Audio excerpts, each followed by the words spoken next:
Seguimos planteando la pregunta, ¿qué hizo Jesús? Y hasta el momento podemos responder a eso, que Jesús en su obra por nosotros, en su humillación y exaltación, en ese primer momento de humillación, Él se encarnó, Él vivió, Él murió. Hoy vamos a contemplar que Jesús fue sepultado.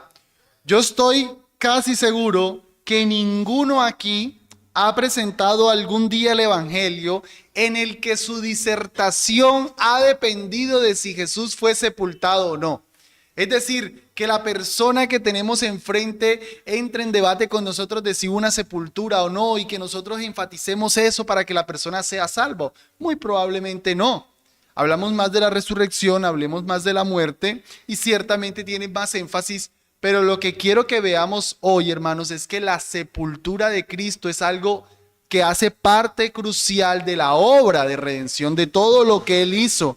Cuando nos pregunten qué hizo Jesús, no solamente hemos de decir que Él murió y que Él resucitó, sino que, y en primer lugar, vamos a ver que la sepultura era parte del mensaje evangélico. Eso lo había dicho en la introducción, quisiera repetirlo un poquitico, para ver algunos textos en los que notamos cómo se plantea la sepultura como parte del mensaje evangélico. El primer texto que quiero leer a su favor, voy a leer 4 textos rápidamente.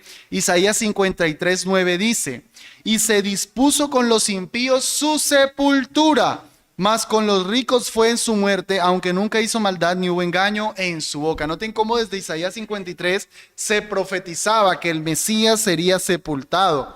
Hechos capítulo 2 verso 30 dice: pero siendo profeta y sabiendo que Dios le había jurado con juramento que del fruto de sus lomos en cuanto a la carne levantaría el Cristo para que se sentara sobre su trono, viéndolo antes habló de la resurrección de Cristo, que su alma no fue dejada en el sepulcro ni su carne vio corrupción. Y en este texto Pedro está predicando un mensaje evangélico.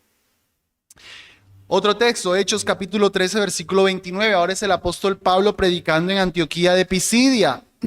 Y habiendo cumplido las cosas que de él estaban escritas, bajándolo del madero lo pusieron en un sepulcro. Nuevamente, noten cómo están predicando el evangelio y hablan de la sepultura de Jesús.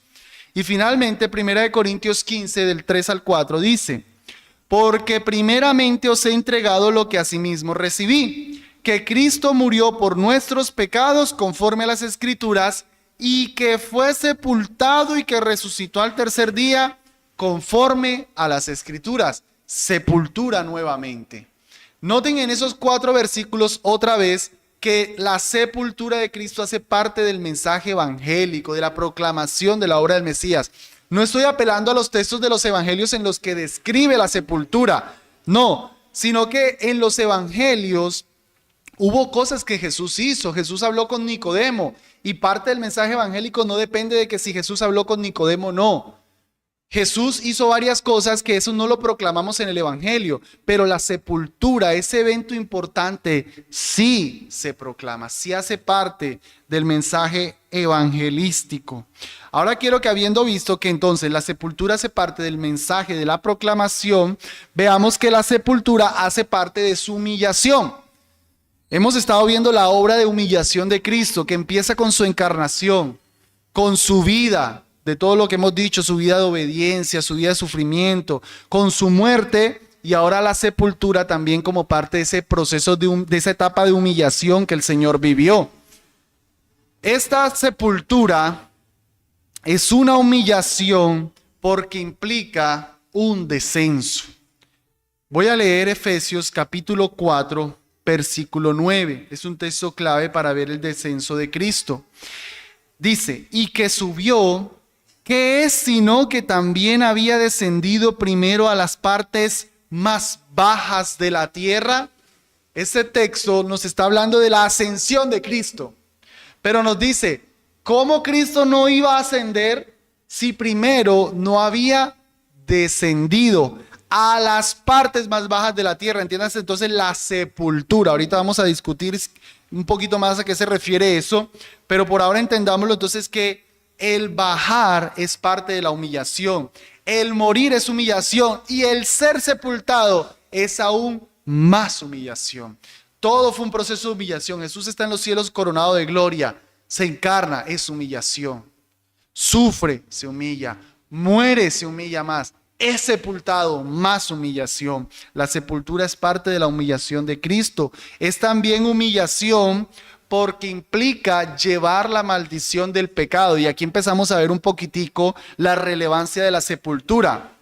Ustedes recordarán que cuando en Génesis 3:19 Adán peca, Dios le dice que iba con el sudor de su frente a trabajar e iba a volver al polvo de la tierra, y le decía al Señor, pues polvo eres y al polvo volverás. Refiriéndose entonces no solo a la desintegración del cuerpo. No tomemos ese texto solamente haciendo énfasis en la desintegración del cuerpo, porque Cristo Jesús no se le desintegró su cuerpo en la tumba. Pero la idea de ese texto es también de que Adán, como fue tomado de la tierra, al morir, entonces volvía a la tierra. O sea, la sepultura, como consecuencia del pecado, implicaba volver a esa tierra a la que fueron tomados. Ser metido debajo de la tierra de donde vinimos, eso es algo por consecuencia del pecado. Entonces, Cristo Jesús, al ser sepultado, está llevando el pecado incluso en eso. Incluso en eso. Así como cuando vimos los sufrimientos de Cristo, veíamos que la vergüenza era parte de lo que Él tenía que hacer por nosotros. Hasta ser sepultado era algo que Él tenía que hacer por nosotros. Y es humillación porque está relacionado con su misma muerte. Es decir, no hemos de entender la muerte de Cristo solo como ese acto en el que Él entrega su vida ahí en la cruz del madero, sino que la sepultura, esos dos eventos, el morir en la cruz y la sepultura, esos dos unidos conformarían su muerte. O sea, la sepultura viene a ser, por decirlo así, como el complemento de su muerte. Ser sepultado es como el complemento de su muerte. Jesús no solamente muere en la cruz del Calvario, eso ya, ahí ya había muerto, pero el ser sepultado es como que encierra todo lo que la muerte es. Nosotros pensamos en un velorio, pensamos inmediatamente muerte. Pensamos en un cementerio, pensamos inmediatamente en muerte. Pensamos en una tumba, pensamos en muerte. Las tumbas están relacionadas con la muerte. Entonces, en ese sentido, la sepultura de Cristo viene a ser lo que engloba, lo que termina de concatenar la muerte de Cristo Jesús. Noten ustedes, por ejemplo, Romanos capítulo 6, versículo 2. Dice, de ninguna manera, porque los que hemos muerto al pecado, ¿cómo viviremos aún en él? Versículo 3. ¿O no sabéis que todos los que hemos sido bautizados en Cristo Jesús, hemos sido bautizados en su muerte? Ojo, muerte. Porque hemos sido sepultados juntamente con Él para muerte por el bautismo. ¿Notaron ustedes en este texto cómo se habla de que hemos sido bautizados en su muerte? Y bautizados en su muerte, ser bautizados cuando fuimos sepultados. Se está haciendo un paralelismo, una relación entre muerte y sepultura. Cuando nosotros nos bautizamos, nosotros estamos representando la muerte de Cristo, pero la sepultura de Cristo. No estamos siendo crucificados, estamos siendo sepultados para representar que morimos con Cristo. Eso tiene una aplicación que daré al final. Entonces, la muerte de Cristo la sepultura de Cristo está relacionado con su muerte en el hecho de concatenarla, de complementarla, pero también como un testimonio de que Él realmente murió. Ahorita habíamos visto el texto de 1 Corintios 15, donde Pablo, predicando el evangelio, decía, les he enseñado lo que asimismo recibí, que Jesucristo murió conforme a las escrituras y que fue sepultado y resucitó. 1 Corintios 15, 3 y 4. Ahora, ¿qué es lo importante en ese pasaje? Que en ese pasaje, en todo el capítulo 15, Pablo está discutiendo la resurrección de los muertos, de si Jesús verdaderamente resucitó o no. Él ahí dice que se le apareció a Cefas, se le apareció a él, se le apareció a más de 500. Él ahí es donde declara que si Cristo no resucitó, vana resulta nuestra esperanza, vana resulta nuestra fe. La resurrección es el tema importante en 1 Corintios 15. Ahora, en esa discusión de la resurrección de Cristo es donde Pablo le da un énfasis particular a la sepultura. ¿Por qué? Porque la sepultura es la que le dice a la audiencia, miren, es ciertísimo que él murió si fue sepultado. Si solamente estuvieran hablando de una muerte en la cruz, bueno, murió, definitivamente murió, pero a la audiencia le hubiese quedado entredicho, pero yo no vi que lo sepultaron. ¿Cómo nos consta que realmente murió? Pues la muerte, la sepultura de Cristo es la que se levanta como un testimonio, una declaración de que realmente Él murió, de que su muerte fue real. Y por eso Pablo, para explicar que resucitó, enfatiza que fue sepultado. Porque si fue sepultado quiere decir que verdaderamente murió. Y si entonces después andaba vivo, eso no fue porque hubo un desmayo, porque la gente se equivocó. No, eso fue porque realmente murió y resucitó. Amén. Ahora vamos, entonces, ya hemos visto que la muerte de Cristo, la sepultura de Cristo es parte importante del mensaje evangelístico. Hemos visto que es parte de su humillación. No podemos seguir hablando de la sepultura de Cristo. Es casi que imposible hablar de la sepultura de Cristo sin tocar la discusión del descenso de Cristo al infierno. Es decir, Cristo cuando fue sepultado, ¿qué hizo? ¿Fue literal y físicamente al infierno? ¿Sí o no? Pues hay hermanos que dicen que sí. Hay cristianos que dicen que Cristo físicamente no. Yo estaba diciendo el término físicamente no. Hablo de que en espíritu Él fue allá al infierno y le predicó a los espíritus encarcelados y les dije, miren, yo vencí en la cruz. Y entonces ahí se llevó a algunas personas que estaban esperando en Cristo, los creyentes del Antiguo Testamento, y se los llevó al cielo. Hay hermanos que tienen esa visión. Yo percibo que es un hecho, que esa confusión se genera principalmente por una cláusula que aparece en el Credo de los Apóstoles, en el que se menciona el descenso de Cristo al infierno. Creo que de ahí es donde viene principalmente el problema. Por si al caso, hermanos, recordemos, el Credo de los Apóstoles no es del catolicismo romano, el Credo de los Apóstoles es cristiano, es simplemente un cuerpo doctrinal que resume las verdades esenciales del cristianismo. Dice la parte que genera la confusión: y creo en Jesucristo, su Hijo unigénito, Señor nuestro, que fue concebido por el Espíritu Santo, nació de la Virgen María, padeció bajo Poncio Pilato, ojo aquí, fue crucificado, muerto y sepultado, descendió a los infiernos. Ahí es donde viene la pelea. ¿Por qué un credo histórico de por allá al 200 que se empezó a redactar tiene esa mención del descenso a los infiernos? ¿Qué significa eso? ¿Qué significa eso? Bueno, yo voy a argumentar una sencilla discusión, esto merecería toda una hora. Muy sencillamente yo voy a demostrar que Jesús no descendió al infierno. No descendió al infierno.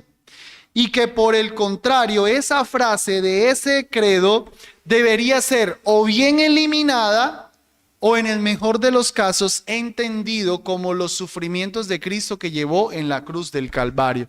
Es decir, que la frase descendió a los infiernos, en mi postura mejor la debiéramos eliminar del credo, o que si la vamos a dejar entendamos que esa frase se refiere a los sufrimientos de Cristo en la cruz, que cuando Él estaba muriendo, Él estaba sufriendo el infierno, descendiendo al infierno en todos sus dolores, pero no de que Él fue allá a un lugar literal a predicar el evangelio. Voy a dar varios puntos de por qué esta frase no debería ser tenida en cuenta. Número 1, todo el credo de los apóstoles tiene sentencias directamente bíblicas y claras. Hermanos, el credo de los apóstoles fue de los primeros credos que hizo la iglesia, para que los cristianos estuvieran unidos en un símbolo de fe. Todo era muy directo de la Biblia, muy clarito. Quiero leerlo, voy a leer todo el credo a favor de ustedes y usted va a notar que Todo eso es claro, o sea, ustedes no necesitan hacer un curso de teología para poder derivar estas verdades. Creo en Dios Padre Todopoderoso, eso está clarito en la Biblia. Creador del cielo y de la tierra, eso hasta mi hija lo sabe. Y en Jesucristo su Hijo unigénito, Señor nuestro, que fue concebido por el Espíritu Santo, lectura sencilla de la Biblia, nacido de la Virgen María, padeció bajo Poncio Pilato, fue crucificado, muerto y sepultado, descendió a los infiernos. Al tercer día resucitó entre los muertos, ascendió a los cielos y estando a la diestra de Dios Padre Todopoderoso, desde allí ha de venir a juzgar a vivos y muertos. Creo en el Espíritu Santo, la Santa Iglesia Católica, recuerden que católica se refiere a universal, la comunión de los santos, el perdón de los pecados, la resurrección del cuerpo y la vida eterna. Amén. Eso es muy sencillo. O sea, todas las enseñanzas que hay aquí son muy claras, excepto descendió al infierno. O sea, ustedes nunca van a abrir la Biblia o eso no es algo que uno lee y dice, ah, sí, claro, porque en Juan, porque... No, eso no es una enseñanza sencilla. Entonces, ese descendió al infierno no sigue la estructura del credo de los apóstoles, número 1. Número 2, la cláusula descendió a los infiernos no se encuentra en las primeras versiones del credo. Ese credo se empezó a escribir desde el 200, de donde se empiezan las primeras copias, hasta el 700, 750 después de Cristo. La única versión, digámosle, que apareció con esa cláusula de descendió al infierno se halla más o menos en el 390 después de Cristo. O sea que estamos hablando de 390 años en el que aparentemente la iglesia nunca confesó que Cristo descendió al infierno. Nada más ahí. Y después aparece otra mención en el 650, pero el que la introduce dice que la puso para referirse a la sepultura misma, no a que Cristo fue a los infiernos a predicar. Número 3, esa es la más importante, por si no nos gusta la historia, nos gusta solo la Biblia, pues la cláusula nunca aparece en la Biblia. No hay ninguna parte de la Biblia en la que nosotros podamos derivar que Cristo descendió al infierno. Más bien hay unos textos que se han utilizado de apoyo, pero quisiera abordarlos, hermanos, por informarnos, ¿sí? Estamos hablando de la sepultura de Cristo. Cristo duró 3 días sepultados. ¿Qué hizo? Pues hay unos textos que han generado confusión y yo espero poder clarificar un poco. Uno de los textos, el más importante, y por eso voy a empezar, es Primera de Pedro 3, desde el 18. Si quieren, vayan en sus Biblias.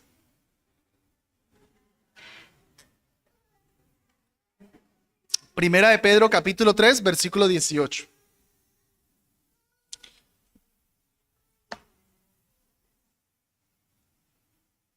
Dice, porque también Cristo padeció una sola vez por los pecados, el justo por los injustos, para llevarnos a Dios, siendo la verdad muerto en la carne, pero vivificado en el Espíritu, en el cual, o sea, en ese Espíritu, también fue y predicó a los espíritus encarcelados, los que en otro tiempo fueron desobedientes, cuando una vez, en los días de Noé, la paciencia de Dios esperaba mientras se preparaba el arca, en la cual pocas personas, esto es, 8, fueron salvadas por agua. El punto está en el que el texto dice que Jesús en el Espíritu fue y predicó a los espíritus encarcelados. Entonces los hermanos entienden que Cristo en Espíritu fue al infierno y les predicó. Pero hermanos, eso tiene varias dificultades. Primero, ¿por qué Cristo, si fue al infierno, le predicó solamente a los de los tiempos de Noé? Porque eso es lo que el texto está tratando. El texto está diciendo que a los que en otro tiempo desobedecieron, cuando una vez esperaban los días de Noé la paciencia de Dios. Sería muy raro que Cristo entonces hubiese ido al infierno a proclamar su victoria a solamente los que desobedecieron en los tiempos de Noé. Sería muy raro. Otro problema que tiene esa interpretación es que entonces Cristo habría ido en el espíritu, no en cuerpo. Por tanto, su obra mediadora se hizo parcialmente.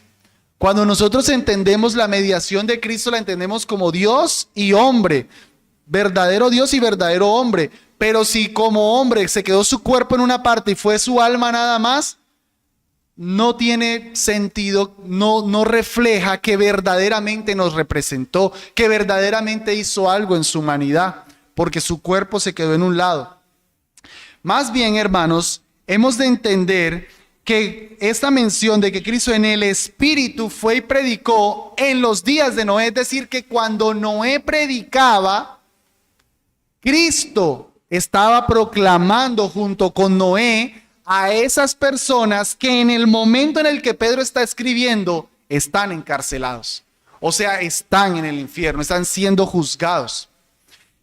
Por lo menos, ahí mismo en Pedro, en el capítulo 1, versículo 11, se habla del Espíritu de Cristo que predicaba con los profetas. En segunda de Pedro, capítulo 2, versículo 5, Noé es llamado pregonero de justicia. Entonces es más natural en este texto entender que Cristo con Noé predicaba por medio del Espíritu Santo y no que Cristo descendió al infierno a proclamar a los demonios, a los espíritus encarcelados, alguna victoria. Más exégesis se pudiera dar el del pasaje, pero no apoya un descenso literal al Cristo, y es el texto más claro. Es el texto más claro para decir que descendió, pero como les estoy mostrando, no es realmente tan claro. Otro texto, lo leímos al principio, es Efesios 4:9. Dice, y que subió, ¿qué sino que también había descendido primero a las partes más bajas de la tierra? Entonces nuestros hermanos que creen que Cristo descendió al infierno dicen, pero mira que bajó a las partes más bajas de la tierra. Pues leemos el Salmo 139:15 y dice, no fue encubierto de ti mi cuerpo, aunque en oculto fui formado y entretejido en lo más profundo de la tierra. David mismo está diciendo que su cuerpo fue formado en lo más profundo de la tierra. Una de dos. Si profundo de la tierra quiere decir infierno, entonces David, la mamá, se fue por allá al fondo de la tierra y allá lo concibieron. No. Se está refiriendo simplemente a la tierra. Lo más profundo es la tierra misma. Entonces, cuando dice que Cristo descendió a las partes más bajas de la tierra, es la tierra misma. O bien pudiéramos leerlo, las partes más bajas, es decir, esta tierra. La tierra misma. No es que fue a un infierno. Y finalmente el último texto que pareciera enseñar un descenso de Cristo al infierno es Hechos 2:24. Dice, a quien Dios levantó suelto los dolores de la muerte, por cuanto era imposible que fuera retenido por ella. Porque David dice de él, veía al Señor siempre delante de mí, porque Él está a mi diestra para que yo no sea conmovido. Por lo cual mi corazón se alegró y se gozó mi lengua, y aún mi carne descansará en esperanza, porque no dejarás mi alma en el sepulcro, ni permitirás que tu santo vea corrupción. Bueno, la SBT nos hizo el trabajo ya. Si leyéramos este texto en la Reina Valera del 60, diría, no permitirás que tu santo vea corrupción, no dejarás mi alma en el Hades, dirá. Esta profecía se está aplicando a Cristo. Es una profecía del Salmo 16, del versículo 8 al 10. Dice un comentarista, el teólogo Berkov, la palabra nefesh, alma, cuando dice, no permitirás que mi alma esté en el sepulcro, en el Hades, la palabra alma se usa con frecuencia en el hebreo como un pronombre personal. Nefesh, la palabra que se traduce alma, se utiliza para referirse a una persona. Y Sheol como el estado de muerte, Sheol o el Hades, como el estado de muerte, ojo, el estado, no el lugar, el estado de muerte.